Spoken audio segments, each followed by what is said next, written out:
Hello, hello, hello. Welcome, everybody. Welcome to Sharp Edge News TV. Welcome. We appreciate you for being here as usual. I'm just going to go ahead and welcome our chief, of course. Thank you, everybody, for being here. But first of all, before we do that, as usual, hit the like button, share, subscribe, turn up your notifications so you're notified when we go live. I appreciate you guys for doing that immediately.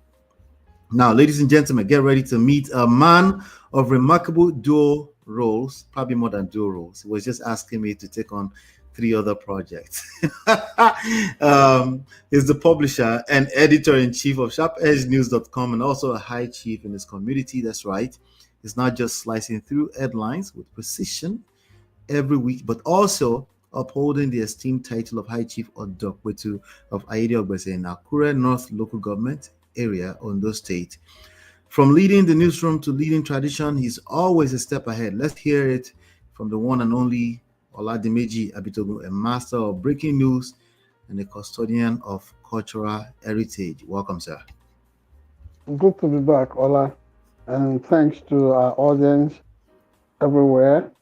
It's good to be back. We live in an interesting time, and we do not take it for granted that you voluntarily opted for that choice of being part of us. Of things that we do here. We appreciate you, and just hold steady, and everything will be okay. All right.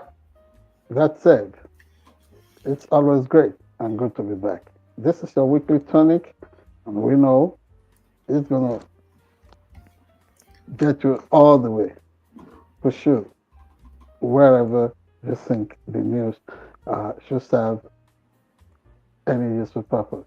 Thank you so much. Thank you, thank you. Let's make sure your audio is good. There was no call trying to come in earlier, was it? Looks like it's Ah, audio is a bit seized back. oh, you think so? Yeah, So let's see whatever is going on. it's manageable. I can hear you. Just wanted to make sure. That's all. You can hear me clearly, right? Yes, I can hear you clearly. Can you hear me? Yeah, I can hear you. I can hear you. Yeah, All yeah. right. All right, everybody, please hit the like button, share, subscribe, follow as you're coming in. Oh, Without you are sensing some low energy there. maybe that's why I think I can hear better now. Yeah. All right. All right. So, but anyway, without any further Cool. ado, we're just gonna jump right into the weekly Sharp Edge News special report. I'm sure you have something special for us this week. Also, as always, let us focus on uh, a mixture of events that transpired in the last 1 week. But chiefly amongst them is the election that held. Chief amongst them is the election that held back in Ondo State, Southwest Nigeria. Uh, Number one thing that happened there was that the incumbent governor of the state, who succeeded his principal, the late Mr. Rotimi Odunayo Akeredolu, who passed on while in office about uh, a year ago or thereabout, so December 27th, 2023. So the baton passed on to him by constitutional arrangement. He succeeded the man that passed on while in office. Now he has been elected as the substantive governor of the state. And everybody is in the euphoria of this victory. Certainly not everybody. I don't want to exaggerate anything in a gross manner. That would be insensitive to the feelings of those who did not do well in the contest. And really, nobody could have been said to do anything particularly, in a spectacular way. The deal is that that election, whether it's the process or the victory that was later declared, it's something that completely was transactional. It was almost like a mandate that people were offered money and which people in exchange were willing to give, and it went to the highest bidder. For example, let me tell you, everybody has said, oh, it was peaceful everywhere. No, not quite so. There were gunshots in places like in some neighborhoods in Owo. Hmm. It was, yes, a face off between uh, loyalists of the deputy governor elect, Mr. Adelani, and some people who allegedly uh, swore loyalty to one Mr. Adekombi. These were people who were believed to be renegades from the, uh, I mean, past administration of Mr. Olarotimi Odunayo Akeredolu. There were gunshots in some places in Akure and also in Ilaramoki. Now, we were able to follow the money. We were able to follow the money. In Ondo North Senatorial District, that is the 6 local governments of Owo, Ose, and the 4 Akokos, voters were induced. They were given incentives of 10,000 naira each to vote for APC. Mm-hmm. Yes, quotas, that is the figure. And PDP offered 5,000. But in Ondo State, what's it called? The capital, Akure area, they upped it a little bit to 20,000.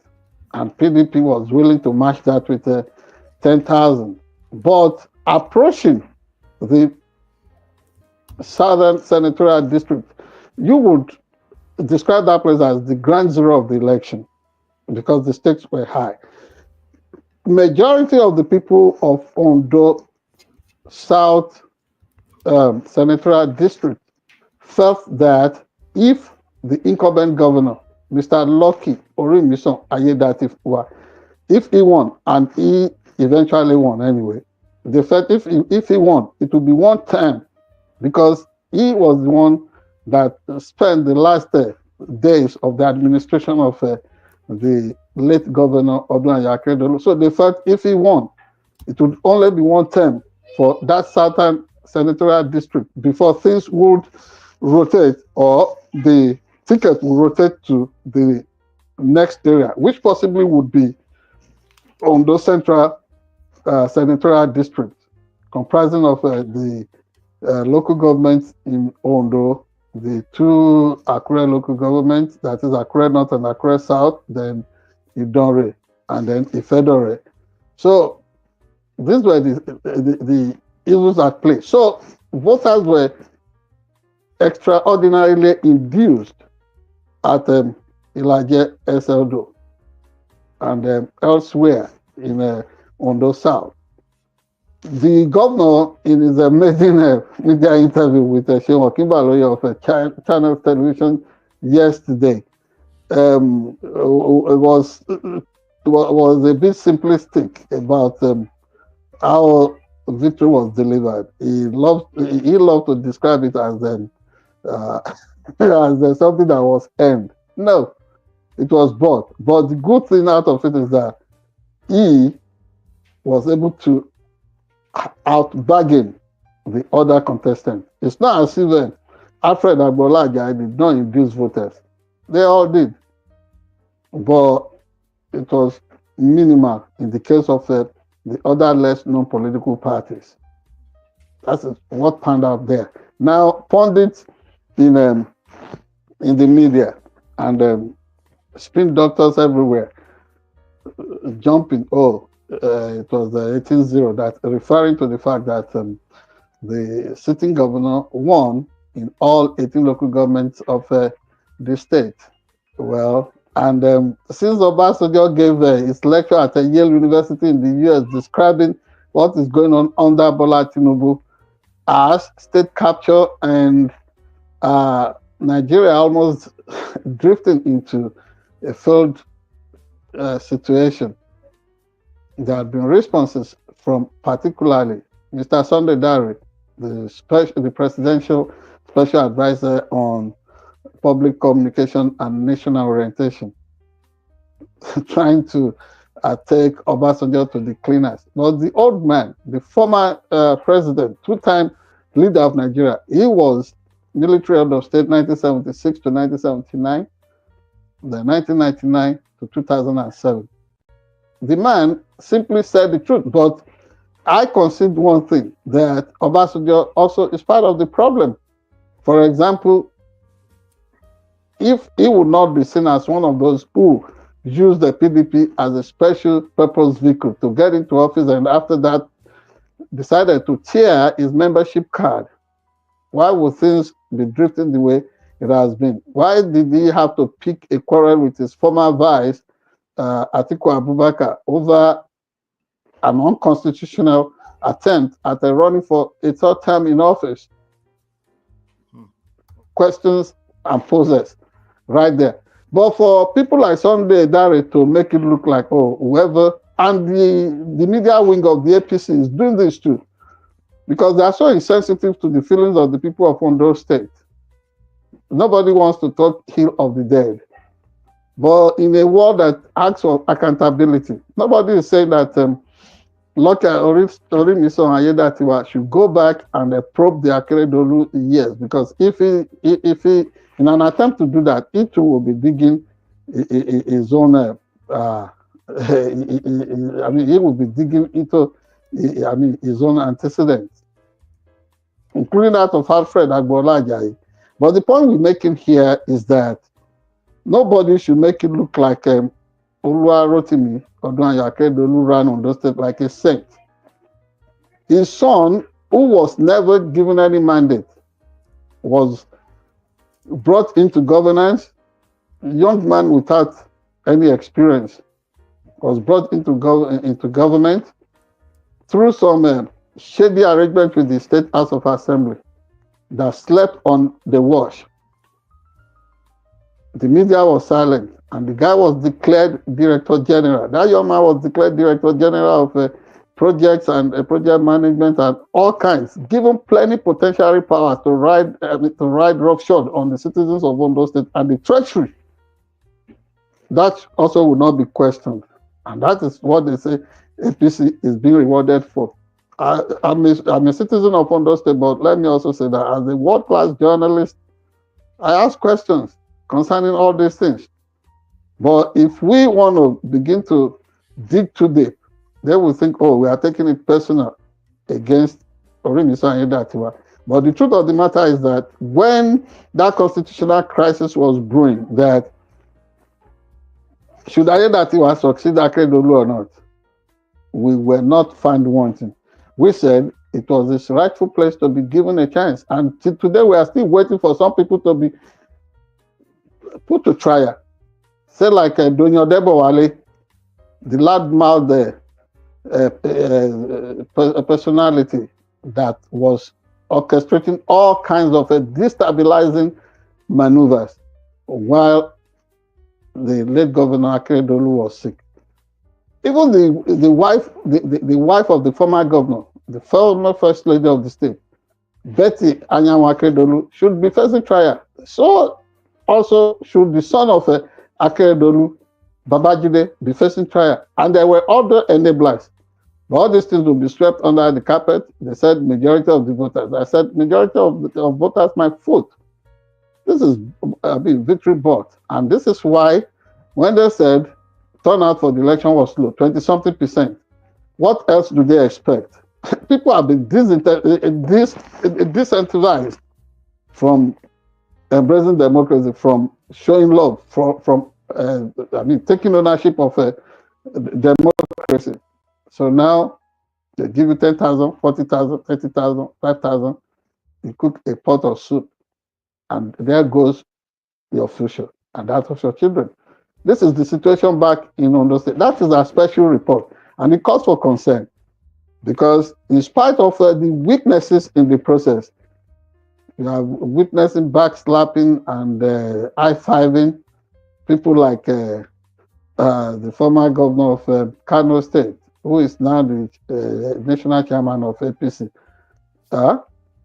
Gandoje, they all invaded Ondo State. It was almost like while Ondo State people conducted themselves with peace, in peace, in a peaceful manner, everybody was, they were now trying to co-reference the events of 1983. For those of us whose family members and whose properties were attacked by way of arson and assassinations, 1983, that's one ugly memory to invoke, because you never will be able to tell who was wrong. Was it the old man of Nigerian politics who came to Akure at St. Peter's College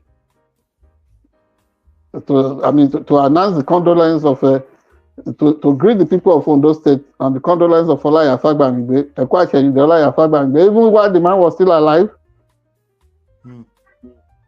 So these are ugly memories that all these politicians are. So I would describe them as wicked and insensitive to be invoking such memories. For all of them who always love to invade Ondo State and use the place as cannon fodder during politics, it could suit them. It could be sweet to them. For those of us who are indigents and victims of cycle of violence, or let me say political violence in the state, it hasn't been fun. It's not been a picnic, and they should stop doing all this nonsense they are doing. So long, all we want is for democracy to survive.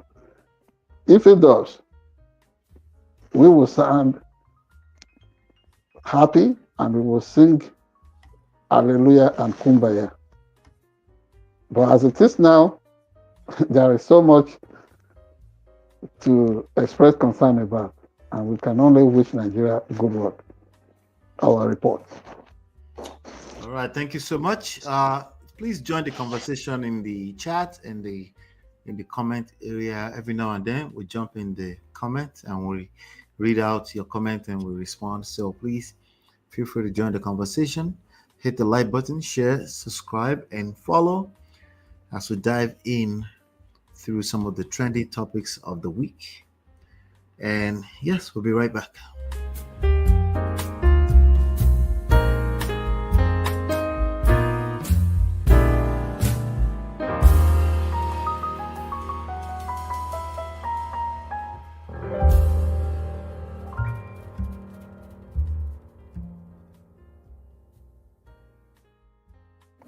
All right, today the first thing I want us to dive in through is a report that I see here on, I think it's on Pulse NG. There are actually two different reports, okay? Wike versus Atiku.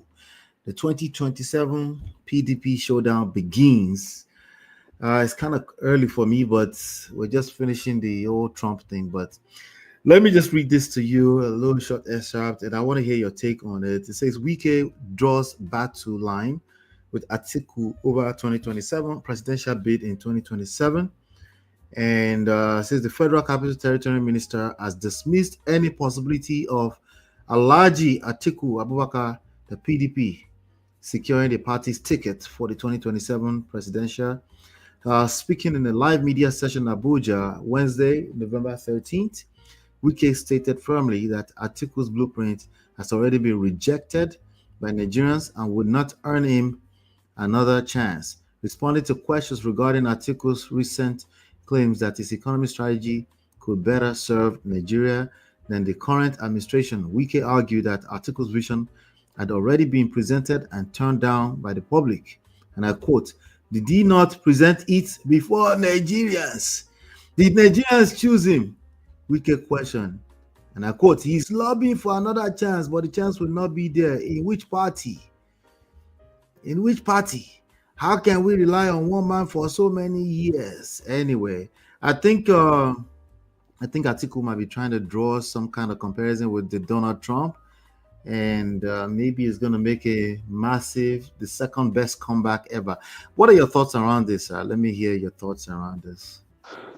Oh, thank you, Ola. You Are you really serving a hot political potato issue here? The thing is that on the face of it, I would think that by 2027, Atiku Abubakar would be would be an old man, notwithstanding, even with his age, and he will still be considered a more polished and acceptable political uh, personality than Yeson Wike.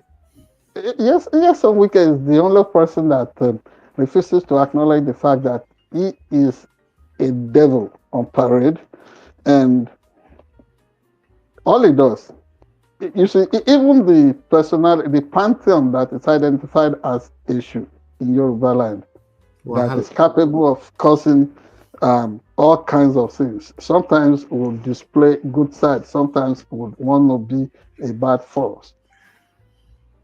It's not as bad as Jason Wike. Wike is almost like the equivalent of the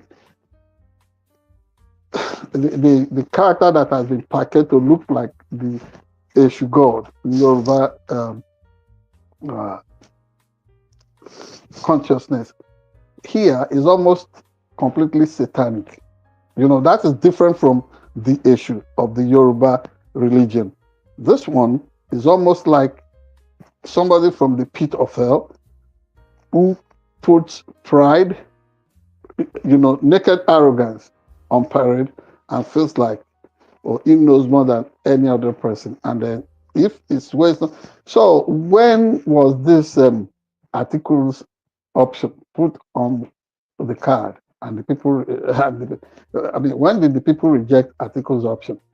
People like Wicked did not even allow a free flow of thought and a proper scrutiny on the Atiku Abubakar campaign option. Was it the choice of hiring thousands of,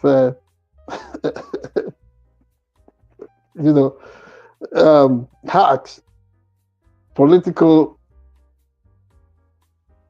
operatives who were cloaked as what do you call them, special assistants during the election in Rivers State? Is that how? I mean, is that what you would describe as having integrity or being free and fair? So there was no way of knowing whether the people rejected Atiku Abubakar or not. But let us also refresh the memory of forgetful Jason Wike. Atiku was the vice president to Olusegun Obasanjo from 1999 to 2007. And much more than the popularization of Nigerians, uh, the impoverishment of the entire place now known as Nigeria. Nigeria witnessed relative prosperity under the duo of Obasanjo and Atiku Abubakar. The personal differences between Atiku Abubakar and Obasanjo that people like Jason Wike decided to benefit from, that served them in a selfish way, aside, I don't think that in almost 25 years of Nigeria's romance with civil governance, democracy, that Nigeria has had it that good. That is one way you will know that the people could compare between Atiku Abubakar and the team that is fielding Yeson Wike as a surrogate for destabilization. So to compare between, and really, Nigeria is bigger and larger than Yeson Wike. The way he talks, thinking everything starts and ends with him, he is no God. He should leave that option to Nigerians. I cannot even say that, he could be part of the process, but this is almost like a bat. It's neither a bird nor a four-legged animal. So he's so amorphous and I mean, he lacks form. You can't really describe him as somebody belonging in or out.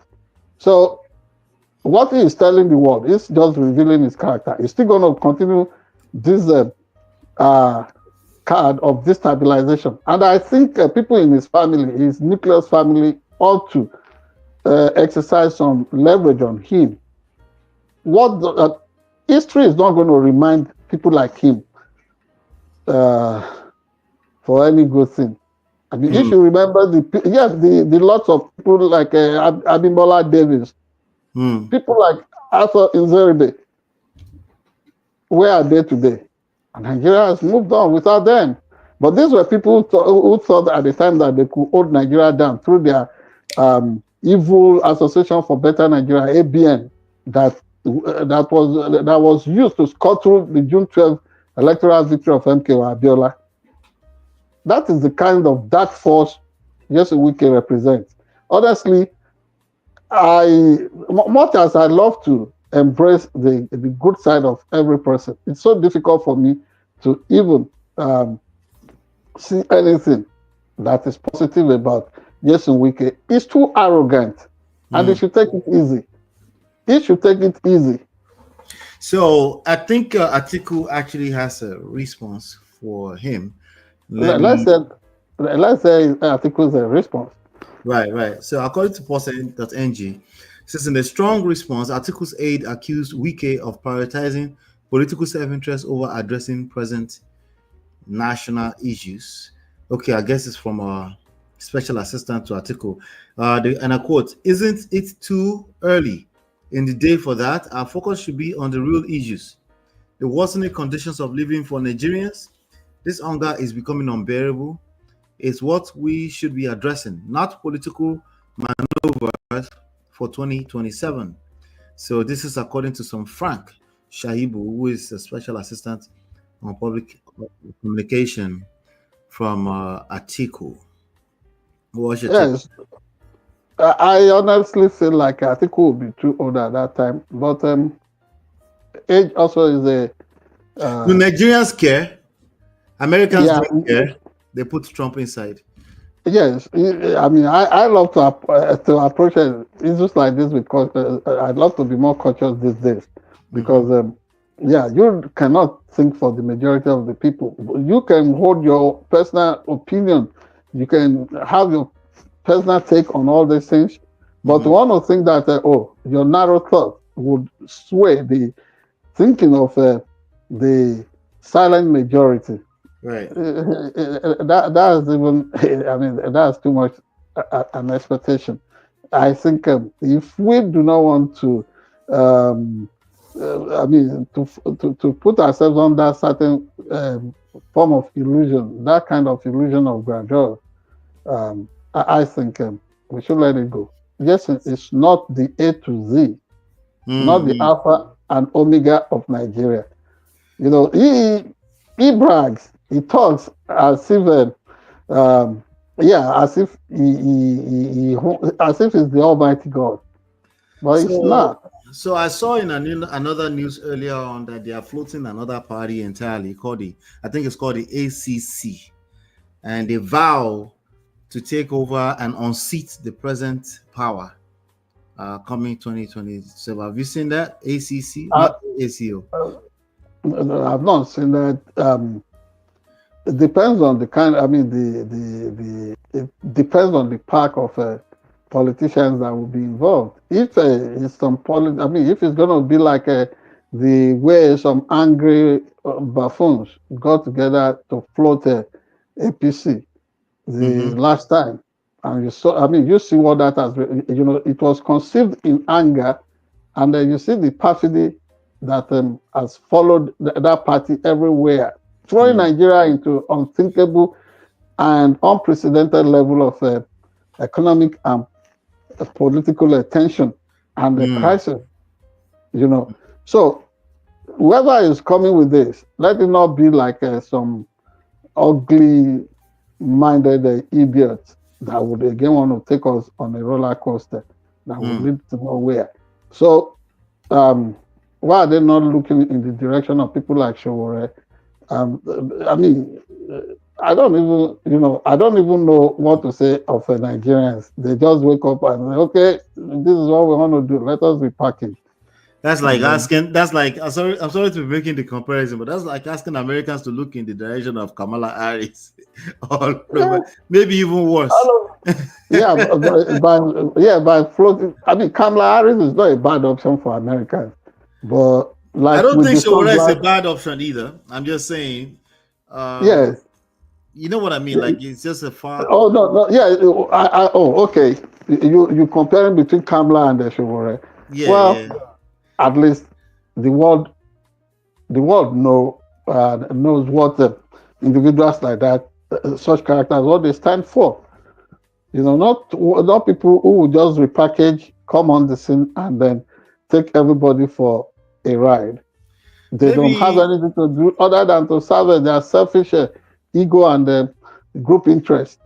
Take the nation by the jugular, you know. Hold maybe. everybody hostage. Maybe speaking of, I want us to flip this now to the next story. Maybe Shore is more like the RFK. Speaking No, you speaking. can't compete. You can't compete. No, no, no, no, no, please. Oh, How okay, can all you right. compare between Maybe Showore Elon and the Musk. RFK? Maybe Elon Musk. Showore Maybe is not like any of those. Those ones you are describing, are they progressives? Are they truly let, representing something radical for the salvation of the country? wait. Good question. Wait. Let me just flip this to the next story. Please, people, join this conversation in the chat. We want to know your thoughts on this Wike versus Atiku. Is it too early?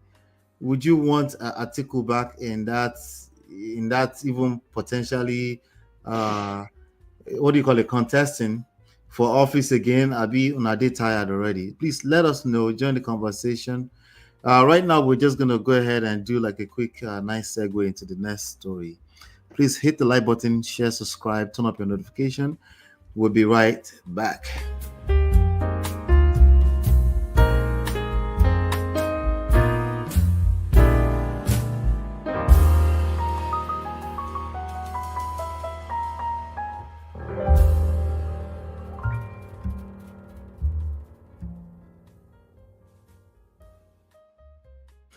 All right, so Trump's inner circle, the power players shaping his next move. There's a report here on, I think, apnews.com. Here are the people Trump has picked for key positions so far. President-elect Donald Trump is filling key posts in his second administration and is shaping up more differently than his first. He's prioritizing loyalists for top jobs. Trump was bruised and hampered by internal squabbles during his initial term in office. Now he appears focused on remaking the federal government in his own image. Some of his choices could face difficult confirmation battles, even with Republicans in control of the U.S. Senate. Here's a look at whom he has selected so far. Cabinet, Attorney General Matt Gaetz, Defense Secretary Pete Hegseth, I'm seeing that for the first time, Director of National Intelligence Tulsi Gabbard, Secretary of State Marco Rubio, CIA Director John Ratcliffe, Health and Human Services Robert F. Kennedy Jr. / Reverend Chris Oyakhilome. That reads from the book of Colossians. Homeland Security Christine Noel, Veteran Affairs Doug Collins, Interior Secretary Doug Burgum. I think the most Environmental Protection Agency Lee Zeldin. I think the most inflammatory name here is probably Matt Gaetz and Robert F. Kennedy. What are your thoughts so far? I'm sure you've been paying attention to this all week. Yes, I've been paying attention, and I'm where vast majority of us Americans are on this. What do I say? I think I'm flabbergasted. Say you're speechless. I'm flabbergasted. I don't want to say that I'm flabberwhelmed or overgasted, but I'm overwhelmed. I'm flabbergasted. The truth of the matter is that I Sorry, would. sir. Have you noticed all the supporters are kind of sort of quiet suddenly? Have you Yes, noticed because that? they know what is what is coming, or they are suspicious of what could come. Everybody is in kind of a suspended animation situation now. There, of course, you have seen some skits going around saying that even Donald Trump himself must be surprised that he won. Do you understand this? Yeah, he's surprised. Of course, it's surprised. He was surprised. Look at his speech, his first speech. Oh wow! That's right. Wow! How many times did he say "wow" in that first speech? Because he probably was not He never expecting, expected. as the people who refused to go out to vote never expected that victory would come to him. And even those who voted for him probably were not expecting that he would have such a landslide. In fact, it moved from landslide to mudslide. So, yeah, what we're talking of here is that everybody is holding the breath at the moment. And I mean, what else could be more stunning? We were thinking, okay, it's been given this mandate. It's definitive. It's something that is overwhelming. Fine. Is it going to go the way of the promises he made, or he is going to allow this to, to bring out his humanity and the unknown side that everybody had underrated, or that anybody did not bet on. Remember, you have told me, you have reminded me repeatedly that it's difficult for certain things to change about people, especially with the aging situation or process. So I am when I look at the entire list, I'm beginning to think that, well, it looks like this guy is going to deliver on those extreme agenda that he campaigned on. Yes, we ain't seen nothing yet. For example, how can somebody who continues to deny or continues to undermine the place of vaccinations and inoculations, how could such a person now be touted as somebody that would become the Secretary of Health and what's it called? Human services. Human services. How come? And then somebody who was talking of worms being discovered in his brain, and then the thing died there. Does that sound like the words of somebody? I do not know, and I don't want to really. I do not want to talk down on people who have health. Like or disability or anything like that. Disabilities bordering on mental health. I don't want to talk about that because I know what I go through as somebody who is legally blind. I do not take all these things for granted. I can empathize, but if such people were not in denial, of course, persons with disability, PWDs, should be given cabinet appointment. I understand that. But in the case of this person, for example, as a legally blind person, if I had been in denial about the place of medicine and science and the possibilities, I would be most unqualified to step out to want to play a role in extending anticipated and necessary services to people who are faced with serious disabilities. But if it's something I believe infinitely in, certainly. So there is nothing wrong about the person of Mr. Kennedy, other than the fact of is denying the obvious. Of course, as people, as African immigrants here who are now United States citizens, are we going to deny the reality of those child killer diseases that people used to talk of, that would make people to talk of what's it called, spirit child or spirit children or diabetes? But with the coming, with the expansion of the frontiers of science and medicine. Those things are fast receding in Africa. And so in this same country too, and Europe, there were times that was the reality, and people were looking in all the possible places for solutions, and then pouncing on people and declaring them to be witches and wizards. You want to do better than that in a post-enlightenment time, and then make sure that you embrace reason and common sense, than put somebody who would always want to embrace speculations, conspiracy theories, and unfounded fears, being in denial about inoculation.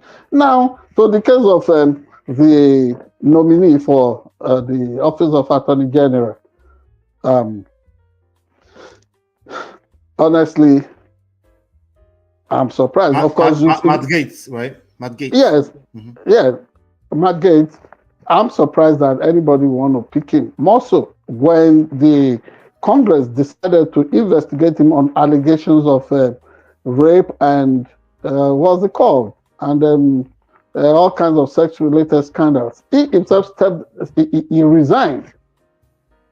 Right. If you monitor reports up till this morning or yesterday, now it's been speculated that maybe Mr. President-elect himself could be involved in an attempt at paying some hush money to whoever wants to come up with further allegations against this nominee, so that the whole thing can be pushed under the carpet.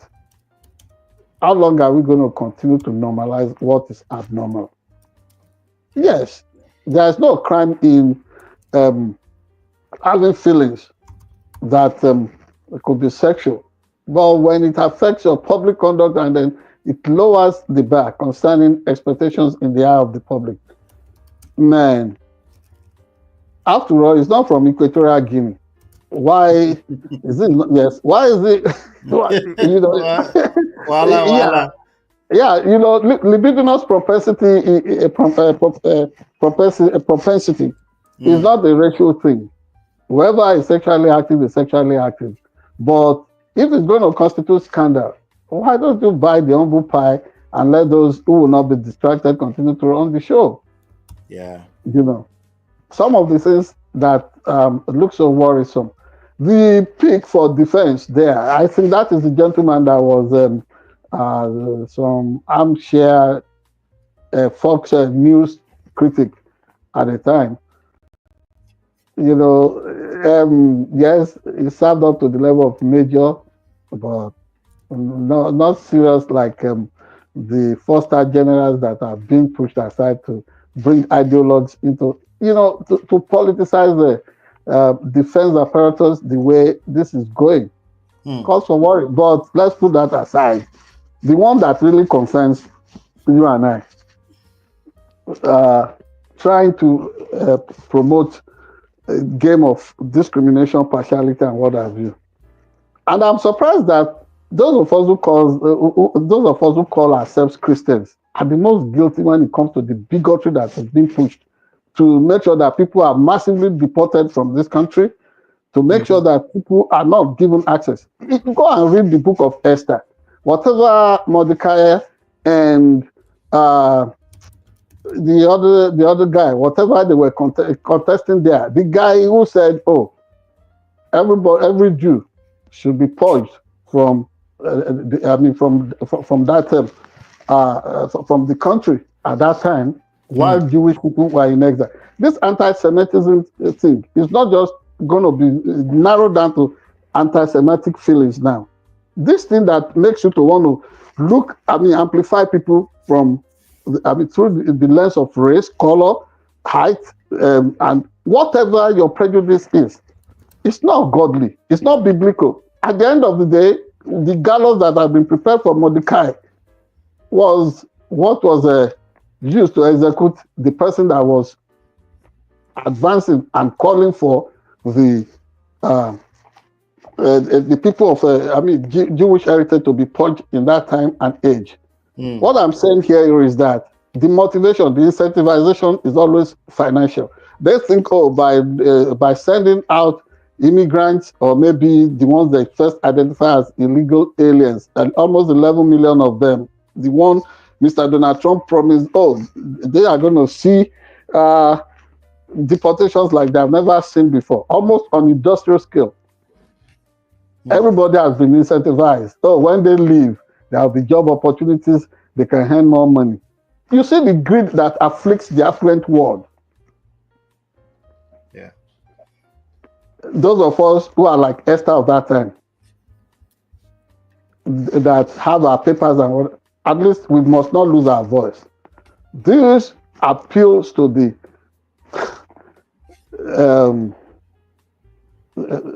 most human instinct within all of us. And at this point, people should backtrack, pause for a while, and see if we all can return to our senses. Leave people alone. People are just trying to escape from poverty, from war situations, from persecutions. Honestly, I do not even know how to describe America anymore. With this coming of die-hard ideologues around Mr. Donald Trump. America that will stand up for you against political oppression and persecution, that will stand against anybody denying you your religious rights. That is the America that I used to know. That is the America that serves people like us. So let me ask you this question: are we getting a taste of what it's going to be like, or we should just still wait? It's almost like a foretaste of it. So we should just it's wait. Almost like a. This is what it's going to be like. I've not been there yet. Neither have you. Well, as of this evening, they are reporting the clash between Elon Musk and I think they call it the Republican. What do they call it? Anyway, the internal caucus, you know. Yeah, that is why you can. That is how That is how you trust strong institutions kicking in. Republican Party would reinvent its soul. Elon Musk is coming from South Africa. I mean, he was born in South Africa. They're going to remind him. Yes, the same agenda. The same agenda is ancestors promoted in Africa. Apartheid. They think they are better than every other person. It's not going to happen in America here. And for example, I was cautious a bit about saying, but I'm speaking up. I'm an American. This is not right. It's ungodly. If people who seem to, I just sense I can smell bigotry in some of the things these people are promoting outrightly. Okay, all right. Let's. We all need to find our voice and speak as a country of reasonable people. You know, this is where America's exceptionalism should kick in. I agree with you on the powers of the institutions. We're going to see that. You see, as I said some weeks ago, I said you're about to find out how much tyranny is actually possible in the American system. But now we are done with the election. We're about to find out how strong the American institutions are. I think it was the strength of American institutions that won't let a Trump go past one term at a time. I think it was the powers of the decision. So, but it couldn't do it. And some people are already starting to check that. Is it possible that he would try to do a third term because it wasn't consecutive? Are you not concerned about a major campaign promise? Nobody is remembering that. He said it probably would be the last time that we will be voting in this country for a long time. How about that? Well, people are starting to check that and to block the different loopholes and corners where that could come in from. But we'll find out. We got 3 + 2 months to find out. Well, it's okay. It's okay. It is okay. Otherwise, other than all this, I still love to see Donald Trump as a fine gentleman. Indeed. I mean, it's time. It's time out to Allah. That's all I know. Anyway, hit the like button, share, subscribe, and follow. Yeah, I will try. Wait before they click that button, please. I Yes. love to try him out as a business person, how that works for me. But if it works for me, I don't want to be driven by the greed factor. It's How not I greed. It's not greed. yes, but how I pass it on and let it also rub on others, not just in my community, but everywhere.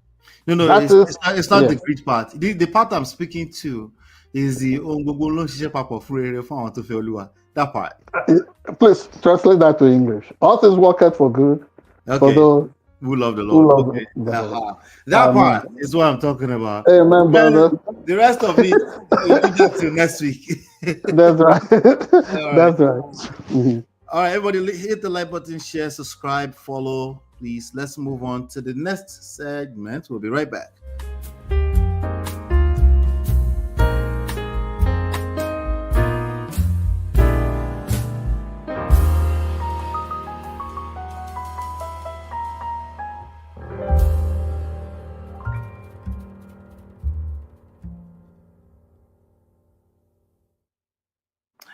All right, so I know we've kind of covered this a little bit in the weekly special. The certificate of return, what Aiyedatiwa's victory means for Ondo State, Nigeria. I'm looking at the report here on Punch, Nigeria, and they reported the INEC will officially present certificates of return to Ondo State Governor elect. I think this was published today actually. That they will present a certificate of return to Ondo State Governor-elect Lucky Aiyedatiwa and his deputy on Wednesday. The certificates will be issued at the Commission's headquarters in Abuja. Rotimi Yukomi, the Chief Press Secretary to the INEC chairman, confirmed this to Punch Online on Monday. He said the certificate of return will be presented by the Commission to the Governor-elect and his deputy on Wednesday. The Electoral Commission declared Aiyedatiwa the winner after he secured a total of 366,781 votes, defeating the PDP's Agbola Ajayi, who garnered 117,845 votes. Well, that is a clear. I wonder what the Labour Party guy got, but A little over 1,000, I guess. 1,000. Jesus Christ! I guess a little over 1,000. Oh, of course, they were bogged down by a last-minute court ruling that took off. That's barely better than what Showore got in 2017, but oh well. We're here again. So I wanted to know, since Aiyedatiwa won now, and this is his opportunity, I guess, to continue the legacy, maybe the agenda of the Aketi. Is that what this is? What does this mean for the Ondo State? Well, if this is a victory, I mean, this handed victory, this victory that has been handed over to him, if it's going to be an endorsement and continuation of the Akeredolu's legacy, then that would be sad.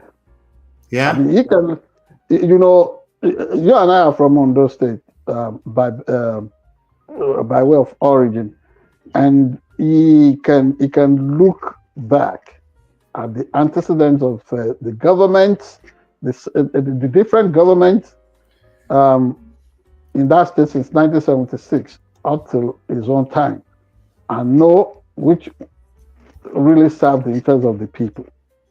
And that should give him some compass on the way to follow. For example, what was the legacy of Rotimi Akeredolu? They say you don't. People say you don't talk ill of the dead.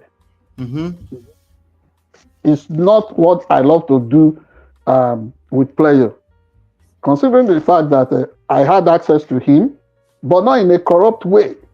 If I needed something to be done for my community, I approached him. And the same way I approached other interests that could help us in our community. But at the time, he was almost taking it personal just because there were snitches in my community. Whatever I said, for example, when Jegede Aiyedatiwa was running for office, and he came Right. to the palace in Aiyedatiwa to Wow, campaign. that's already 4 years ago. I remember that. Yes, and he was accompanied by the governor of Oyo State, Mr. Sheyi Makinde. And I asked for, what's it called? Electricity transformer for the community that had been in darkness for almost 9-10 months. And the duo did it. You know, some people sent my message to sent what I said to the visiting governor of Oyo State and Mr. Atiku. They sent it to Governor Akeredolu, and he got on the phone and started lambasting me. He took it very personal. But as a chief in my community, I was looking beyond his person, wherever help would come. And I'm not a politician, so you cannot accuse me of being a political prostitute. I just looked, I lifted my eyes onto the hills and wanted God to send help from everywhere to Aiyedatiwa. Now, to the issue of the moment, there were things that Akeredolu could do that I did not do. For example, since I was born, I've never seen education being so expensive compared with the time Akeredolu got into office. Education has never been that expensive in Ondo State. Ondo State, for that matter, where education has become, the industry that cannot be debated, and then people have to pay through the nose. Recently, I tried to extend a scholarship to the son of a friend that just passed on, and the guy scored 270 in JAMB. Ola, you know, we inquired at the University of Medical Sciences in Ondo, and the outrageous amount they said we should pay in tuition. And the people of Ondo State are pretending as if there is no crisis in the educational sector. The government pretends to be running through universities they cannot afford. They turn their eyes the other way, and then all kinds of interests have descended on Ondo State like vultures. Is there a protest going on? It looks like there's a protest going on. You said protest going on where? In Akure, they're saying the Social Democratic Party has rejected the results of the Saturday governorship election. Well, you could expect that, because the candidate of Social Democratic Party, where he sat in Okitipupa, was accusing of people being bribed with money. He sat in the front of his house and he saw how people were bargaining and how votes were being traded off in favor of APC.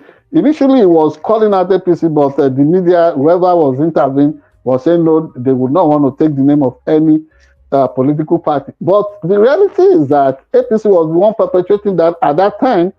So why you would accuse the media of being part of the whole conspiracy to make sure that the truth is not known, because somebody was witnessing the trading off of votes going on, and he was saying APC was doing this, and you are saying they shouldn't mention the name of APC. So truth becomes the casualty in all these situations. So the point I'm making is that in Ondo State, under Akeredolu, things started getting out of hand. I remember, as a strategist in those days, I described certain situations as this desperation on the part of Bola Tinubu to pick a candidate that would be governor of Ondo State was almost an equivalent of trying to appoint a district officer, Agele. And through successive APC administrations, are you going to be in denial about the fact that what we have in Ondo State are projects of people elsewhere who love to capture Ondo State as spoil of war, and then the loot from our treasury going to service all kinds. The people in Ondo State are so poor, and I don't want to sound immodest, but the reality is what I'm saying. Even as a blind man who works very hard here, I know how much requests I get back from Nigeria. And the question you want to ask, and this is whatever I'm saying about myself is almost like what everybody in the diaspora is facing. They cause all this crisis. They can't even take care of the people there, and they are mortgaging them up front. So they have collected 10,000, 5,000, whatever amount, 40, 30. So now, how are they going to rule? Are they going to govern for the next 10 years? So the old man and the maiden, let him go for it. So they will give him the certificate of return. What is he going to do? Is that going to be a radical departure from what Akeredolu did? I said there may be not. Because I've seen this governor, this man that has just been returned to office, I've seen him acted in breach of the Constitution, personally. I mean, so that leaves me conflicted, because it's like, which Nigerian citizen has not been seen in breach of the Nigerian Constitution? I think this is another case of the situation of the people being weaponized against them. You see, they first pauperize our people, they impoverish our people, and then they weaponize that poverty. They weaponize it. Yeah. Whatever, for somebody who is gasping for breath, whatever straw you see, as somebody who is drowning, that is what you would hold on to. And here, this is what is the situation with the people. But you want to ask me? To get your words, you're saying what this means for Ondo State, because my question is that what Aiyedatiwa's victory mean for Ondo State, Nigeria? And you're saying it's sad. If it does, yes, it's worrisome. If it does not secure its own place in history, if it doesn't secure its niche, have its own identity. Oh, I have come to serve you, the citizens of Ondo State. I'm not saying you cannot steal money. You cannot take, but if you take 10 million in a month, considering his age, you're taking 10 million every month, not billions like Babajide Akeredolu and his mother used to do. Voila. And you leave the rest for the people. It will be well, relatively. But I don't encourage stealing. It would even be okay for him to mind whatever is approved for him statutorily. I've lived here now. I know that it doesn't take much for you to eat and survive. If he doesn't steal, how is he going to pay his staff? Which staff? Is it the special advisors and all those things are captured? All those things are captured statutorily. You do not have to steal. Statutorily, there are amounts that must be paid to them. Pay them back. I'm not talking about the official salary. I'm talking about the extra on the side. Why must there be any extra? The extra fraud and the stealing. That is what has to stop. National cake. What cake? That is what you call national poison. That is what is killing the system. May God help. Mercy be upon us. That's right. Yeah. So what we're saying here in conclusion is that he should have his own agenda. He should distance himself from other. And I think I want to give something to him. There have been times people said, "Oh, he should be promoting his wife and doing this," and they said, "Oh, so when Betty Akeredolu was doing that, you people were not happy. Now you want him to be doing." To his credit, he has not really encouraged Ayoto's first lady's office in the state. If he can conclude all the projects they have, make education affordable, let food be on the tables, and he's not the one that will farm for the people, but he should give them incentives that are sincere. Not the ones they will say they are giving them loans for agriculture, and directors and bank managers are stealing from, poor farmers. All those things to stop. From the loan budget. Yes, and roads should be. I can only imagine. Roads should be fixed. If you see the way on purpose, the way communities are going into extinction. For example, Ogodo Ajayi Road, the old road that runs through Obaile, I mean, it's been rehabilitated from Fiwashaye all the way by Mimiko. If he wants to copy any script on how government can serve the people, you should go and look at the model of Mimiko now. So Really? he should take that. Yes. Okay. Mimiko served the people. He unleashed. I could have sworn I've heard people that were not happy with Mimiko too. Well, because of maybe personal disagreement, Atiku could play the Maradona game until he would dribble until he had no one to dribble. But the truth of the matter is that when it comes to something that directly impacted the lives of Ondo State people, there be a health model, the education thing, feeding for children, and so many other things that he did. And he tried by and large to make sure that every community had representation in his administration. I'm not a politician. What I've seen, what I've witnessed, what I've investigated is what I'm reporting on and analyzing on. In the case of Akeredolu, it was not like that.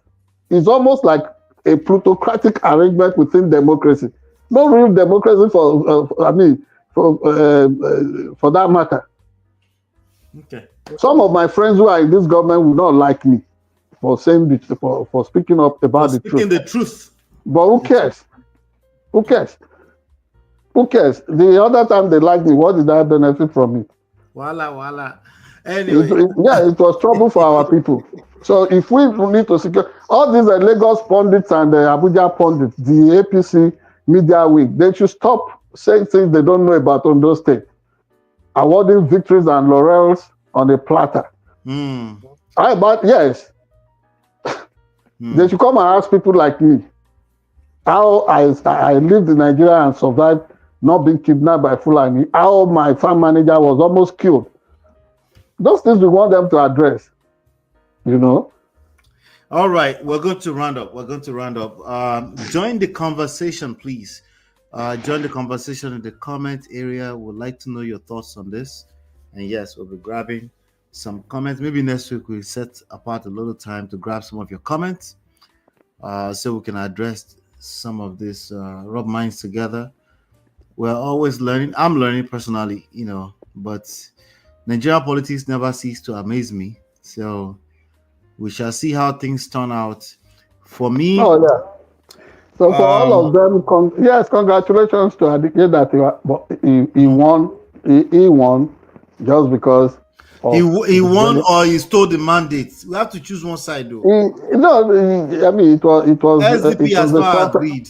It was a transactional. I mean, SD is literally asking for they said they should at least count at least 2,000 votes. But I think they might be talking about one particular location. But anyway, they said they should at least count 6 million or something like that. I'm not sure. But less than 25% turnout. Less than maybe because they chase them inside with soldiers. Because they use soldiers to chase them inside. That's why. No, they don't chase them. It's just then you want to know about the bus loads of voters that came from places like outside states, and they were saying, "Oh, it's fake news that some people lodge in hotel." At least I've been in Accra to report on election, and Yaya Bello, the former governor of Kogi, was lodged with all these kinds of non-state actors that were following him around at around the Bliss World. So what I know, what I saw is what I saw. I don't know what it is because I'm not on the ground in Nigeria, but I have reporters all over Nigeria, and I believe them. These are honest, hardworking journalists, and I believe everything they report. And having witnessed Nigeria firsthand, the Nigeria never happened to any of us. Thank you. We're 10 minutes overtime today. You're watching Sharp Edge News TV. Hit the like button, share, subscribe, and follow. Let us know what your thoughts are. Join the conversation in the comment section. Hopefully you've been enlightened, educated. We'll see you on the next one. Take care and God bless.